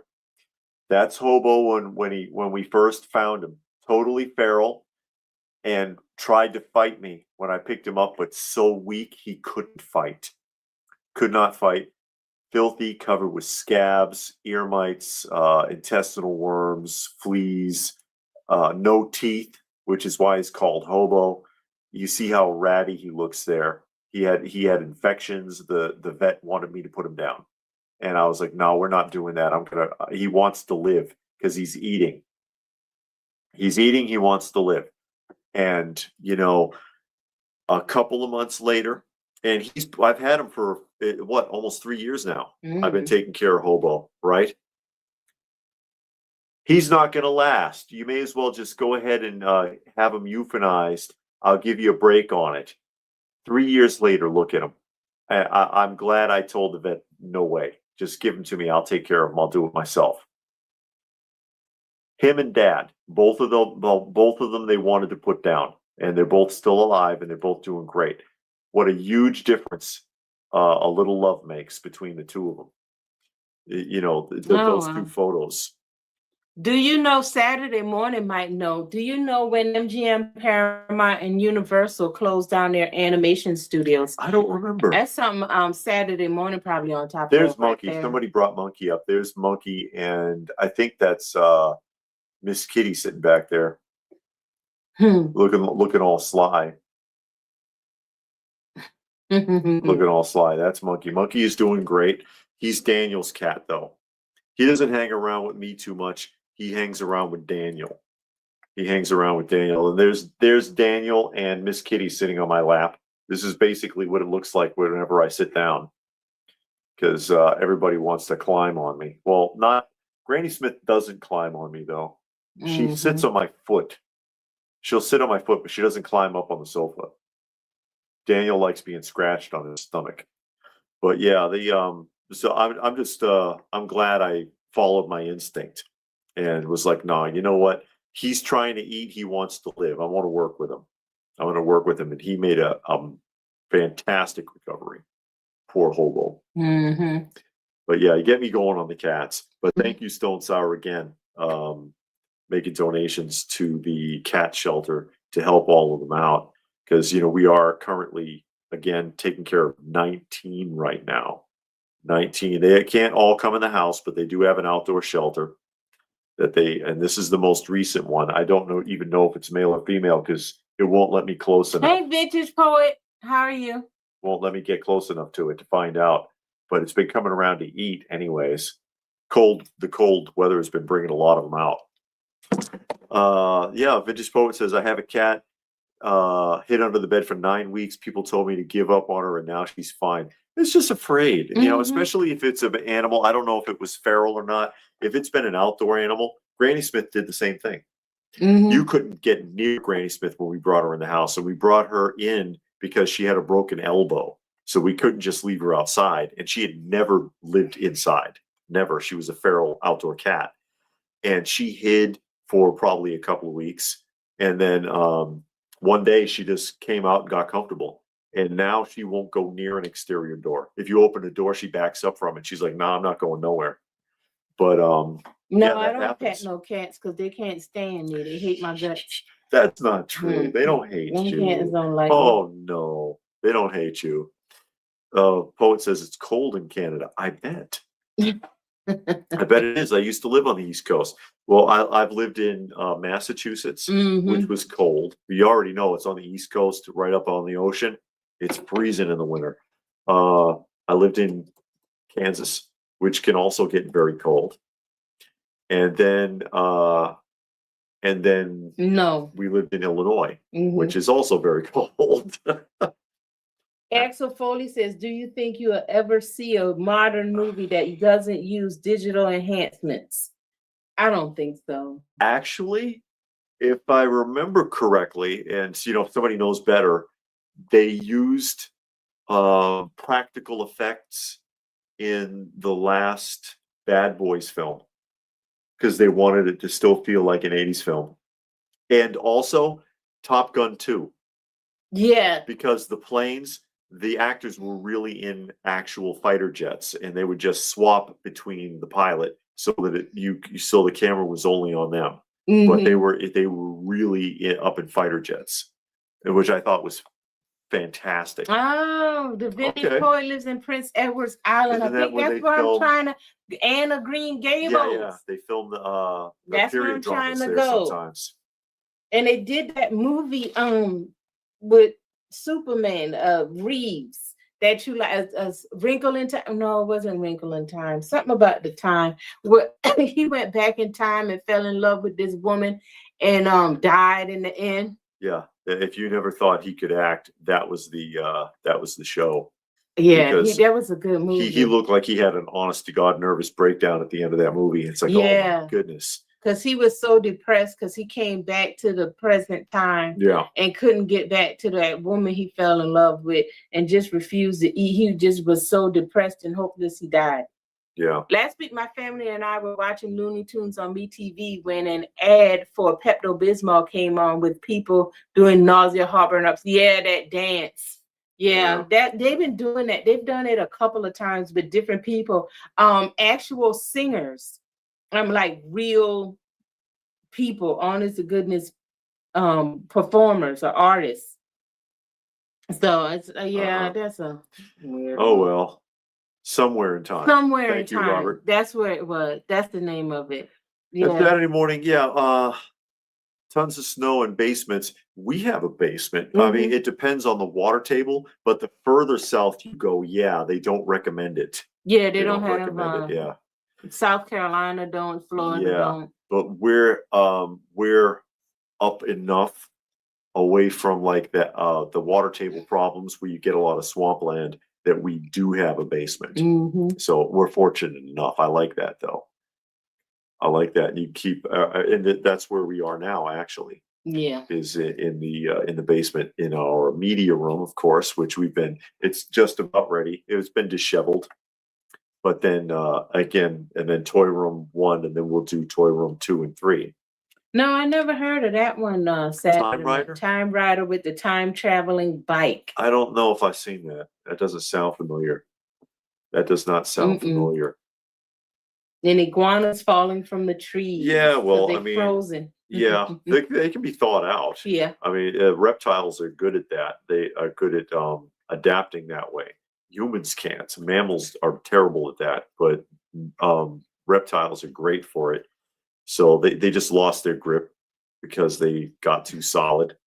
Mm-hmm. Unfortunately, I know they've been collecting them up because they're part of the indigenous wildlife, so they don't want them to get harmed or because people crazy damaged. They'll go and mess with them and run them over or hit them or beat them or something. Yeah, people something are evil. Dumb, put them in the microwave. You never know what people are going to do. Yeah, so they have been collecting them up. They've been teams out trying to pick them up to make sure that it doesn't disrupt the populations. That's good. Yeah, that is good. We're gonna have very shortly. Watch out for. I think what are we going to be doing? And there's going to be a pickups video. Oh, okay. Sometime maybe next week. Mm-hmm. We're going to do that. Saturday morning says cheesy movie from the 80s bike rider who goes back to Wild West and fights bad guys. Boy. Oh boy. Futurama made fun of it in an episode. I don't think I've seen that. No, I've never heard of that one. I don't think I've seen that one. It sounds weird. It sounds real cheesy. It might be up my alley because I like those kind of movies. Why don't they do what with snakes and alligators? I don't know. Because they don't climb trees. Mm-hmm. Basically, they're not going to fall out of the tree. Alligators, you see them frozen in the lakes because you can see the snout sticking up. Mm-hmm. Because they'll if they know what's happening, they'll poke their nose up so that they can start breathing again when it gets warm. Hey, Space Knight. So another note, why are Freaky cereal boxes from the 70s so expensive? Are they promos also very expensive? They can be, It depends on what you're looking for. I think the wind-up racers aren't that expensive. The patches aren't that bad either. They had iron-on patches. Oh, really? Freakies, yeah. Mm. The magnets, well, magnets might not be too bad. I know there's figurines, and the figurines can be expensive. Mm. The boxes can be very expensive because they were it was a popular cereal. Very colorful cereal box too. I don't remember Freaky cereal. I had a set of the patches. I don't anymore. I wish I did. Yeah. I wish I did still have the patches. Very bizarre characters, and they all lived around the tree. But yeah, you know, the further back you go with cereal boxes, the less likely it is that anybody kept one. Not according to eBay. But yeah, it will get more and more expensive the further back you go, obviously. Yeah. The more expensive. But yeah, I wish I could. Oh boy. Stone Sour made a donation. Have you seen more of the Motu movie? No, we have not. No, we haven't seen any more trailers. I'm sure more trailers will be coming out soon because the movie comes out this summer, I think in June or something, right? So I'm sure it'll be coming out pretty soon, but we've only seen the one. Posters for it are already going up in AMC's theaters. Oh, really? Do they sell those posters after the movie? I know they used to. I don't know.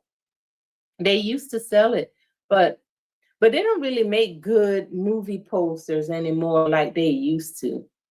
Yeah. It used to be a time where people would go after and try to get the posters, but now I don't know if the movie's any good like, that makes you want to get there's it. A set of the magnets, a couple of duplicates there, or there's a duplicate there.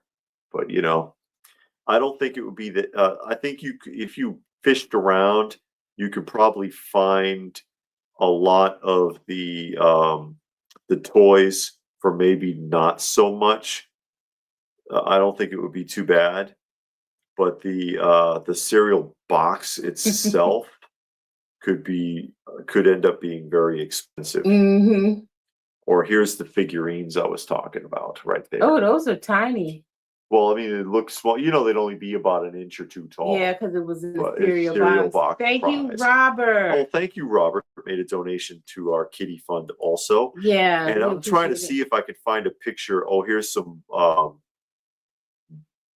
buttons.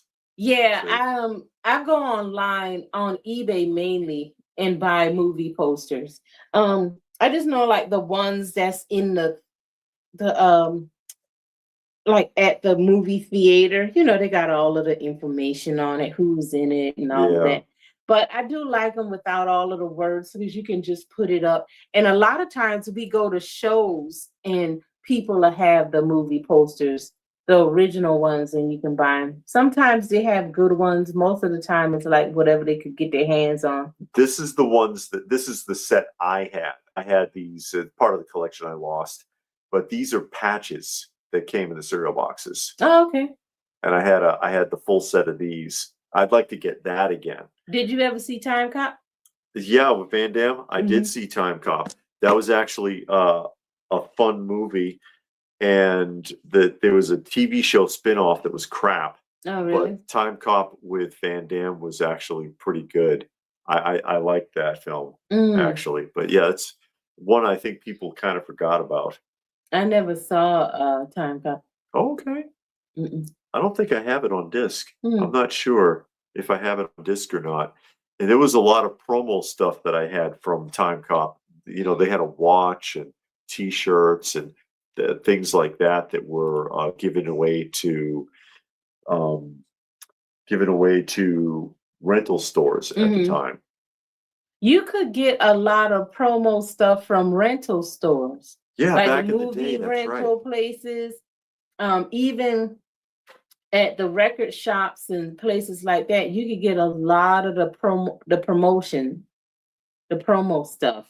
But now, I know they're coming back. I don't know if they have those promo stuff anymore, but that was a good place to go and find stuff because they would have movie posters, posters, and the counter display stuff and all of that. But you don't have that anymore. No. I don't know if you really can get those counter displays anymore. Do they even make those?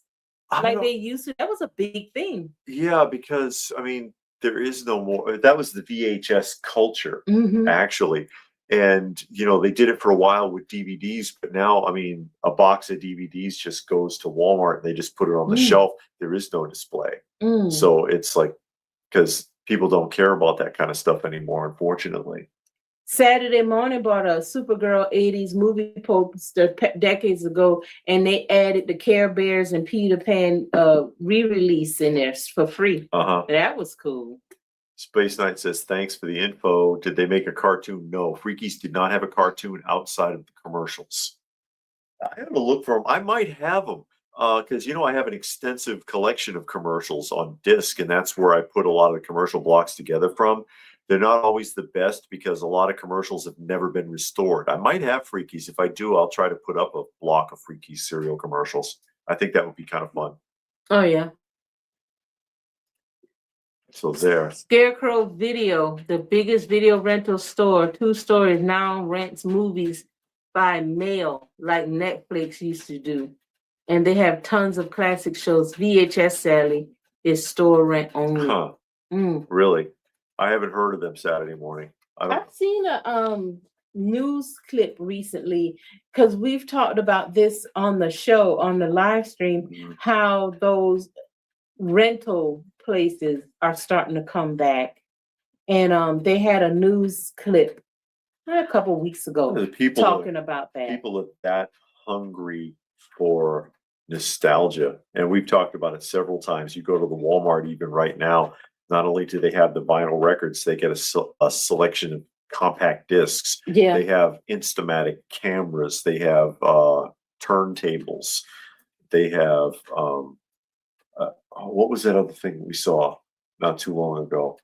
No. Kind of surprised me. But that nostalgia vibe is coming back for a lot of people, and they're looking for it. The blow molds. I mean, and it's still coming on. When we were at the Cracker Barrel, they had blow molds for Easter and Valentine's Day already, and it's like, well, I guess that's going to be a thing for a while. Racer X is here. Time Rider: The Adventure of Lyle Swan. Stars the guy who played Remo Williams. I just watched the trailer. Now I must watch it, Really? This movie. I remember Remo Williams. Remo Williams, The Adventure Begins. It had a comic book too. Do you think that whole nostalgia that's coming back, is that out of depression, a longing for old times, or what is that? What's the root of that? I think it's escapism because, I mean, and we talk about it all the time. It's why we try not to delve into any politics or social issues really on this channel. People need a sanctuary from it. They need to get away from it. And they're running out of places to run and hide, basically. And when every book you read, every TV show you watch, every movie you go to, every commercial you see, every sports game you watch is hammering you with social justice nonsense and politics, you've got nowhere left to go. I mean, when they had the Grammy Awards just recently, that's all they did. Yeah. It was, and this year's theme is ice. And it's like, okay, can we hear about the music, please? Because when I saw the Grammys when I was a kid, there was no politics. There was no politics because you need a place to escape and turn that off. You can't constantly be chased by something like that in music and television and everything. Yeah, they want to take over every platform and preach to you from it. You got to hide somewhere, But I'm talking about the nostalgia. Everywhere you turn in commercial, like in songs, in a commercial, in a TV show, they'll put in something like that'll reference something 20, 30, 40 years ago, things like that.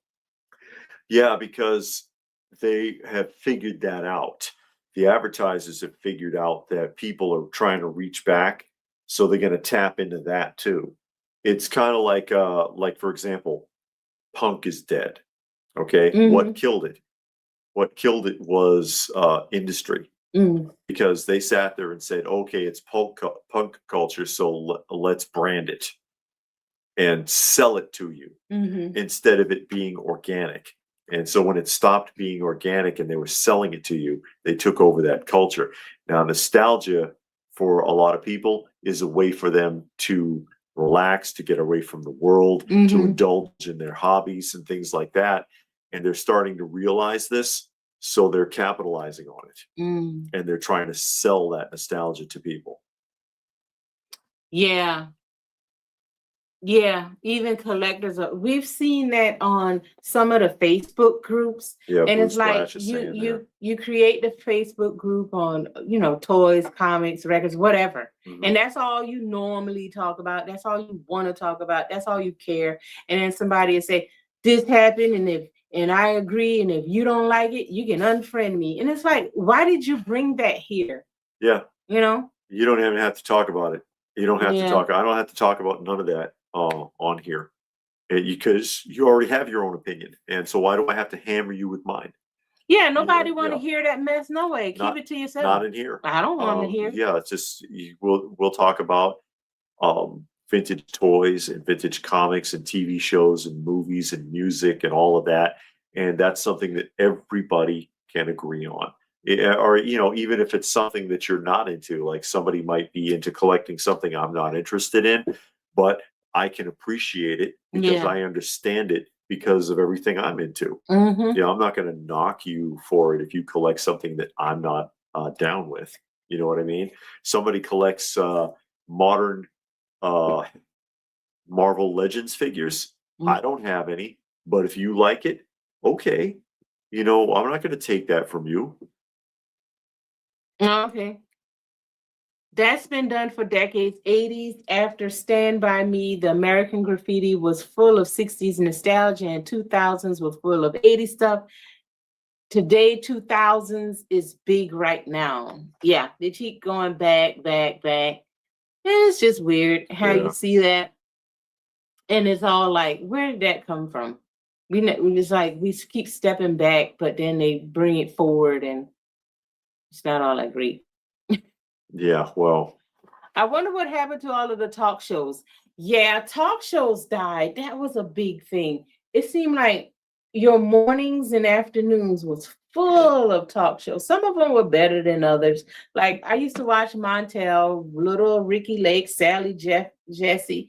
Donahue was always a big one. I mean, everybody had a talk show. Even Queen Latifah had a talk show. And the girl from Vanessa from the Cosby Show for a minute had a talk show. Everybody had talk shows. Now you got things like The Talk and The View, those types where you got a panel of people just sitting. Yeah, they just continue to get worse. They're still around. They just continue to get worse. And it's like, because they weren't, I guess they had their entertainment value for the time, but they weren't that great, honestly. They led to the demise of television anyways. You don't think Maury Povich, You're Not the Father? That didn't build up America? No, it didn't. Or Jerry Springer? Man, Jerry Springer was the best. Yeah, but they made TV even more trashy. They did. They really did. Oh no, Alf and Max Headroom had talk shows, and of course, and I used to watch a Space Ghost Coast to Coast. That's how I was introduced to Space Ghost. I had never seen the cartoons before. Yeah, the original. But I watched Space Ghost Coast to Coast. Yes, Drew Barrymore has a talk show. All of these people got talk shows. And it's like, do you really want to see them? What are you even talking about? Dr. Cohen says he's hooked on Marvel Legends X-Men 97. Can't pull the trigger on the Sentinel. Yeah, it's expensive. That the modern one, you got to watch out too, because there was a defect in the knees on those Sentinels when they started shipping them. So some of them have really weak knees and they'll fall over. Jerry Springer was staged. I think the first couple of times, maybe, it had there were really some type of something going on, and Jerry then they just Springer was an idiot. what? Jerry Springer was an idiot. Jerry Springer is the guy who was running for governor Yes. and lost because they found out he had been with a prostitute because he paid her with a check. Oh, why did you do that? You remember now when Geraldo got hit with that chair in his nose, that was real. Yeah, they broke his nose. The Ku Klux Klan broke his nose. They threw that chair. I remember Maury. You are not the father. Whoopee, whoop, whoop. You know how many people you got to sleep with? You don't know who the daddy is. You got to come on, Maury. And then you go through like 12 guys. I know this one got to be it. And it's like, lady, you've gone through 12 guys and none of them father your child. Because Jerry Springer was actually the mayor of Cincinnati. Oh, really? Yeah, and he was running for governor of Ohio. I think it was the early 80s. He was running for the governor of Ohio. I have the commercial clip. I think I actually put it on one of my videos because when I saw it, I was shocked and I was like, I got to put this on there. But I have his ad campaign when he was running for whatever office, governor, but I can't remember what state, but I have that clip. Arsenio, I think, was the best of all of them.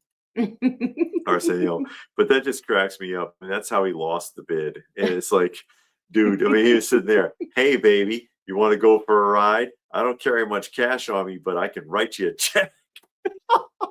It's like, dude, you're running for governor. You ain't got no money. You can't go to the ATM. Something. You can't, dude. You don't provide evidence. I mean, did he write it in the notation? What the check was for? For a prostitute. Oh boy. Yeah, he would give you that little monologue at the end, trying to like on the cartoons at the end, they would give you the moral of the day. Oh, yeah. That's what Jerry Springer did. Oh boy. That's oh, what a dope. But yeah, he did end up with a talk show. Yeah, he did. I guess that probably was way better than a political career because that money was coming in.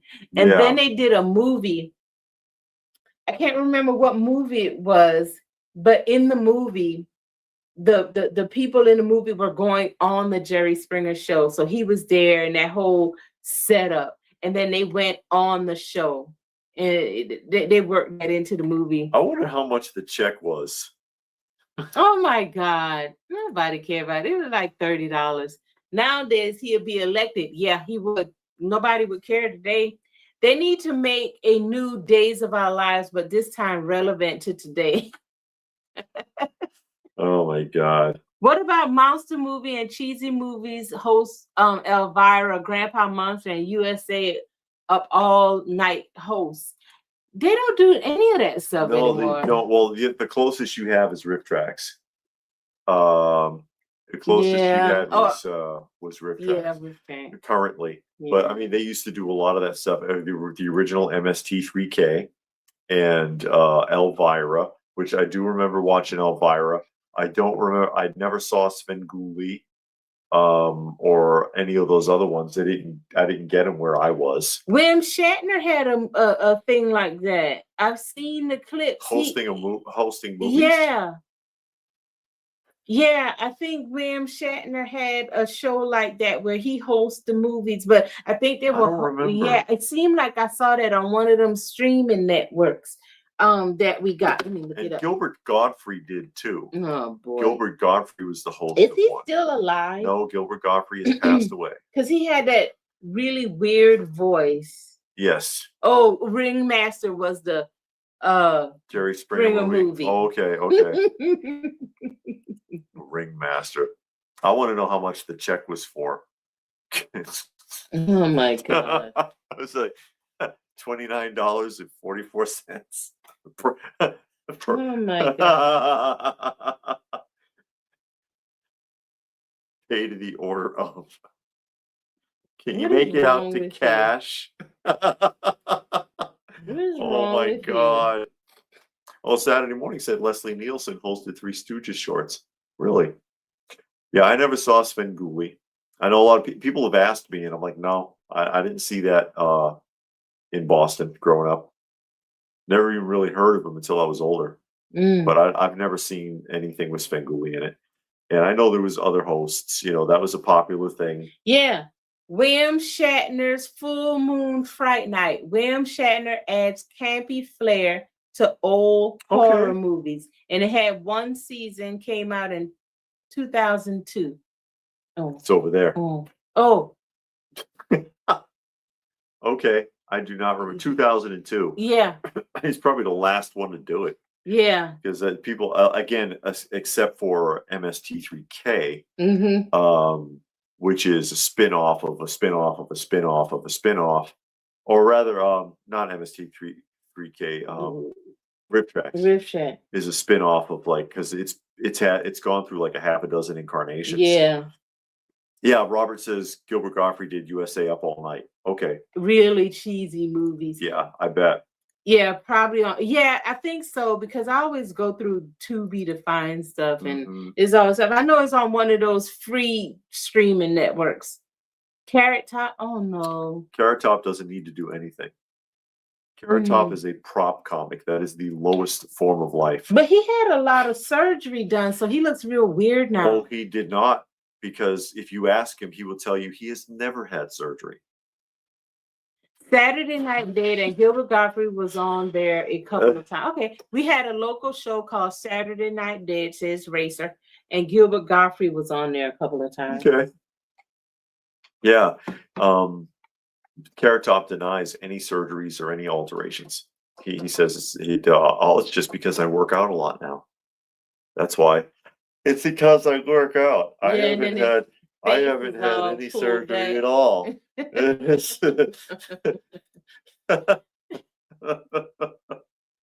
his I mean, yeah, okay, you work out maybe, but your face looked like he had like a bunch of faces. His eyebrows, his eyebrows like are all the way up in his hairline now. Yeah. He's in a constant state of shock.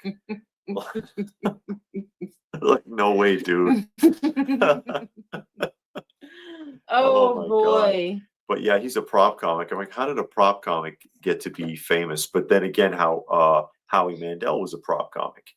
That's how he started, was a prop comic. And then he landed Saint Elsewhere, which was a serious part and did real acting. But yeah, he started off as a prop comic. He used to do this bit where he would stretch a hospital glove over his face. And he would breathe in through his mouth and exhale through his nose and inflate it. Top Gun 2, was that the Maverick? We just saw that last week. Yeah. It was very predictable. Yeah. Even as you knew that little boy, because when they showed the pictures, you know, okay, that boy is gonna come back. He's gonna have issues. I thought he was gonna blame Tom Cruise for killing his dad, but he didn't. He was mad because he couldn't get into school. But you knew they were gonna make up. Somebody was about to die, and they were, you know, I mean, it was good for what it was, but it was very, very predictable. What I liked about it was it actually felt like an 80s film. It did. Yeah, it had that vibe. It did. It did. But they could have left out that Lady Gaga song at the end.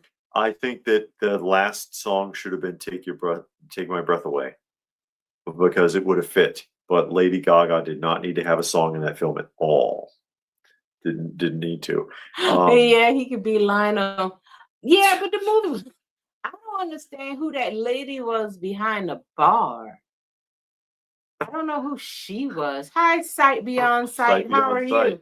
Thundercats. Yeah, I don't know who she was. Yeah. Not unless they were saying that they had something going on in between, which was fine. I mean, yeah, because they had known each other, obviously. Yeah. But yeah, what are you gonna do? What are you gonna do? But yeah, I thought it was all right. again, it felt like an 80s film. And so, which is what he was going for. Hold on a minute. So for me, it worked. Yeah. For me, it worked.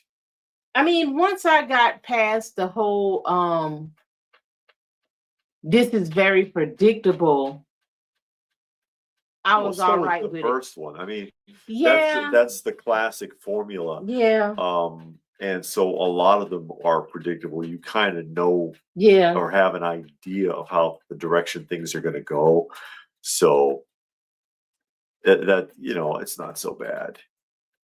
oh, okay. William Shatner did a TV show like that also. But it's called The Unexplained Mysterious Phenomena. Oh, yeah, there we go. So did Jesse Ventura. Yeah, Jesse Ventura did something like that. You know what happens is with a lot of those shows, because Jesse's show started off as like conspiracy theories. Mhm. It had 2 seasons and he gave up on it because he didn't want to do it anymore. Because he says, I started off doing things like going into it thinking I'm going to be doing like the Kennedy assassination and stuff, and I end up with the Chupacabra and freaking Bigfoot. And they devolve into that kind of stuff, Loch Ness monster stories, and the Yeti and garbage like that. And I was abducted by aliens. My ass, you were not abducted by aliens. You shut up. I just You don't know that. My cow was kidnapped by aliens. I just watched a couple on In YouTube. Search of, with Leonard Nimoy. Leonard Nimoy.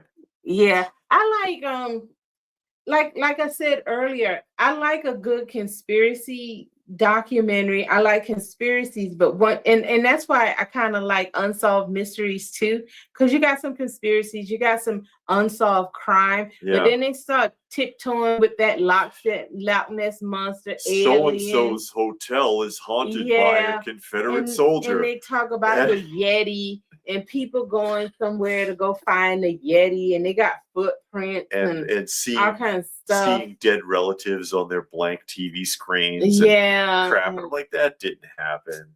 Statue of Mary's crying. No, it was Jesus was crying on the cross. No, his eyes were open and then it closed. And it's like a statue. The thing was like 30 feet in the air. They couldn't see nothing. And it was crying. Yeah, your roof is leaking. That's what happened. I don't know. There's oil that came off of my comatose daughter, and it heals people. It's just crazy stuff that. Jesse's show was called Conspiracy Theory. Okay. My favorite was when he had to stand off with Area 51. Oh yeah. Harry and the Hendersons was the best Bigfoot. Was he? It's real. He's in the woods in Georgia. He's only in Georgia when he sets up at Toylanta. But no, that's Sasquatch. That's Sasquatch. Yeah. But today with the phones you have, I mean, these phones is 8K Ultra. And here's the thing. Like 1 million megapixels. And that photo of Bigfoot and the Loch Ness Monster is so grainy, you can't see nothing. All of that went away when cell phones started having cameras, all the way up until AI imagery came out. Now we got a shit ton of that again. Oh, people are seeing aliens all over the place. Oh, in their yard. Mysterious lights, portals are opening in their backyards. Demons are coming out of the basement. Yeah, their door cameras catching like things in their backyard, and they call the police. Those are funny. Yeah, I like watching those. So it went away for like 20 years when everybody in the world had a camera, and now it's back with AI. And I'm like, see, because it was a bullshit routine in the first place. But I do like A Haunting. Now that's a show that came on. I don't know if it was A&E, but it's called A Haunting, and they talk about people that are possessed. They get possessed or their house is haunted, and then they have to call the people to come and do an exorcism of their house. And it's like, how much does that cost? Where do you find these people? You find them? You gotta go on the internet. Yeah, because there's no phone books. But how much does it cost to have somebody come to your house and set up all them cameras and listening devices and then exercising the demon out your house or the ghost or something? I want to find out because I can do that. Oh, Yeah, you I can can't do do that that. because you got to have equipment. No, you detect it yourself because you're hypersensitive to it because you're a psychic, you're a medium. And you go in, it's like right here, it's starting to get really cold. And I think I'm sensing a presence and right on this spot. And you can see my legs are trembling. Yeah, but ain't no, you can't see your breath. No, because you're cold on the inside. It's a sensation. It's not actually cold. It's spiritual. I remember Fact or Fiction. Now I used to watch that, and Yeah. Jonathan Frakes was That's in it. right. He wasn't the first Jonathan one. He Frakes. was the second one. He was, but yeah. That show was good. I liked that. I watched it when it came out, and then I introduced it to David, and me and him watched it for a while. I like that show. That one is pretty good. Jonathan Frakes, of course, Riker from Star Trek: The Next Generation. And he was also on Falcon Crest. For one season, that's right. Yeah, well, a couple of episodes. He was in an episode of Highway to Heaven. That's right, and he cried like a baby. Oh, they had a alien abduction in the 90s that came back. The Gray and the Blues. It duped quite a few people. I didn't know it came back. I thought alien abductions stopped in the 70s. Yeah. I didn't know they were still doing them in the 90s. They don't do alien abductions no more. I guess they got tired of people crazy and stupid, so they don't want to be bothered impregnating the people and doing all that and taking specimen. I had Bigfoot's baby. It's like the stories read like something you'd see in the Weekly World News. Those are the best stories.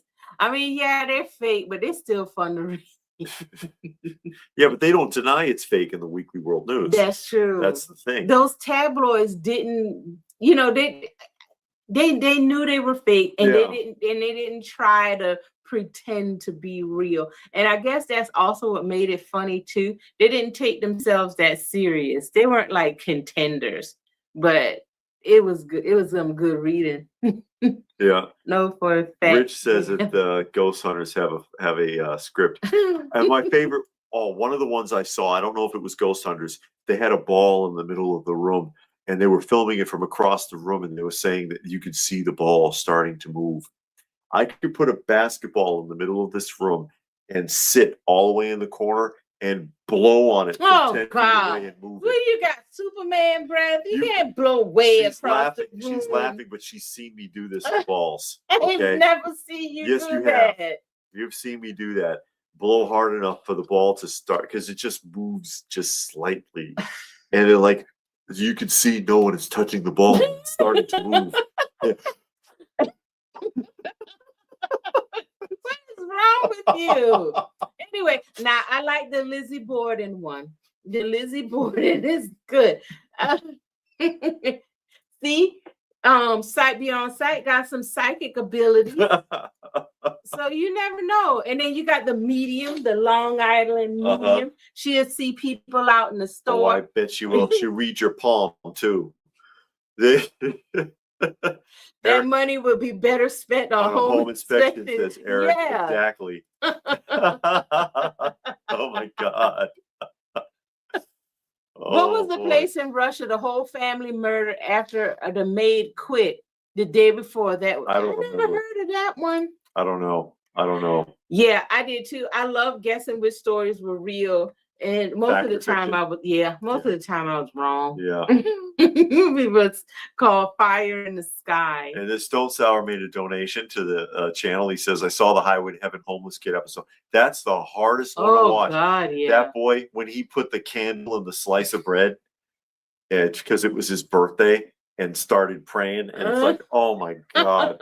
That's a tearjerker, that episode. Those frisbees in the distance of those black and white grainy photos look so convincing. They even pulled that stunt on the Brady Bunch, because there's an episode of the Brady Bunch where Greg is doing a UFO hoax with a flashlight and a curtain and a whistle that he's blowing. and people thought there was actually a UFO in the backyard. Now they proved that the crop circles were a hoax, and they finally found the people that did the crop circles and had them show how they did it. Yeah. And they just got a string. It was a group of people with a string. They stuck it in the ground, and then they just walked in a circle in pitch blackness, and then pushed the grain down, the wheat or whatever, and they pushed it down with a board, like a 4x4 piece of wood, and they were from a local university, and they're the ones that started it, and they taught other colleges and universities how to do it so they could do it in different locations. And even after they confessed and showed how they do it, people still no, I know what I saw. They don't believe it. They still don't believe it. It's like, oh my God. That's DC. Dr. Cohen's talking about the Time Machine, the movie The Time Machine, the Morlocks, right? Cannibalistic human underground dwellers is real. Hide your wives. Morlocks. Those are the Morlocks. Elizabeth Montgomery did Lizzie Borden movie. She's actually related to Lizzie Borden. Is she? I don't know. I've seen a couple of movies, the Lizzie Borden movies, and they're pretty good. I mean, the story is good. I mean, I like the story. Alfred Hitchcock did it on his show. He did Lizzie Borden with his little fat daughter. He shoehorned her into a couple of episodes. He made a whole movie with her. It was like where they were on the train. It was like the Orient Express, and it was a murder on the train, and she was in that and all of that, and she helped solve the mystery of how to, he did put her in a lot of the shows though, in a lot of the movies and the TV shows. She wasn't bad. Try to fire up her acting career. Get her a husband. Oh no. The reality that we may really be all alone in the universe is scarier than aliens themselves. That's what Racer thinks. Well, Carl Sagan had made the argument. He says it's likely there might be other life, but you don't want them to come here. Yeah, but my thing, and I'll say, and I've always said this, why are humans or Earth people so intent on meeting aliens when you can't get along with each other, and at least humans can breed with each other? Because they you ain't breeding with no alien, so you're not going to understand them. Yeah, you might have somebody from a different country, your culture might be different, but the human needs and stuff are the same. So if you can relate at least on that level, you want to meet some aliens so bad, and we can learn from them. Learn to do what? Carl Sagan had said that if we're in the boondocks of the solar system, or not the solar system, but the galaxy, we're in the boondocks of the galaxy. If there are other life forms, they're probably more to the center, and you don't want them to come out here and find us, because if they had that kind of technology, what do you do when you walk by an anthill? Yeah, you destroy it. Yeah, there's a good chance you might destroy it or experiment with it or God knows what. He was like, you don't want aliens to find us. We need to quit trying. And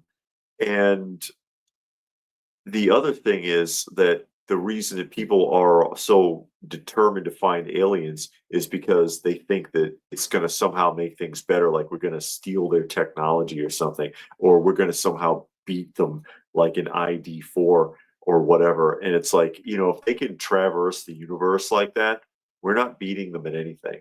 But why would you want to meet them to beat them? Or to take their technology, or to advance. And there's that one book that warns of that, which is what is it? I got the book. Yeah, we saw the Childhood's End. Childhood's End. Yeah, warns of what that might look like. Yeah, if an alien actually did come here and actually did give you everything. Rod Serling did that too. Yeah, and everybody got on the ship. Nice and fat. To serve man. Yeah. Was the episode. To serve man. So yeah, Childhood End, which is also a film, and To Serve Man warns of that. Yeah. Don't ask for that. Do not Don't ask for nobody that. coming here to meet us because they'll look down and say, "Ooh, do we really want to be bothered Probably with them not. things right there?"